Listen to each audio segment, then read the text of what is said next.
ఈ రెండు టెస్టర్లే, కానీ పని చేసే విధానం మాత్రం వేరు.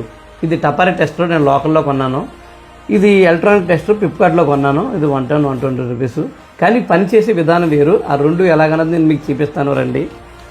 ఇది కరెంట్ బోర్డులో పెట్టి ఇది ఓన్లీ పేస్ మాత్రమే చెప్తుంది. ఇది నోటలు చెప్పదు. ఒక పవర్ వచ్చింది చూసారా, పేస్ మాత్రమే చెప్తుంది.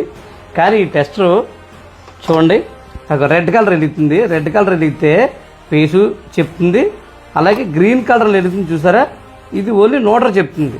ఇది దీని స్పెషల్ ఏంటంటే నోటర్ చెప్తుంది, అలాగే పేసు చెప్తుంది.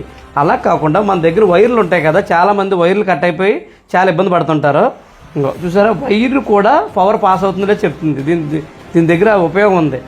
పవర్ ఆగిపోయిందో లేదో కూడా చెప్తుంది. మీకు శాంపుల్ చూపుతున్నాను చూడండి. కలితే పవర్ తీసేసాను, లైట్ ఎలగదు. అంటే ఎక్కడైనా వైర్ కట్ అయిపోయిందో లేదో చెక్ చేసుకోవచ్చు. మనం కొంతమంది వైర్లు కట్ అయిపోయి చాలా ఇబ్బంది పడిపోతుంటారు. ఇది వైర్ కూడా కట్ చేసుకోవచ్చు. దీనివల్ల చాలా ఉపయోగాలు ఉన్నాయి. కాబట్టి ఈ టెస్ట్ మీకు ఫ్లిప్కార్ట్లో అందుబాటులోనే ఉంది. దీని పేస్ ఉన్న టెస్ట్ అంటే దొరుకుతుంది, లేదంటే ఎలక్ట్రానిక్ టెస్ట్ అయినా సరే ఫ్లిప్కార్ట్లో ఉంటుంది, అందుబాటులోనే ఉంది.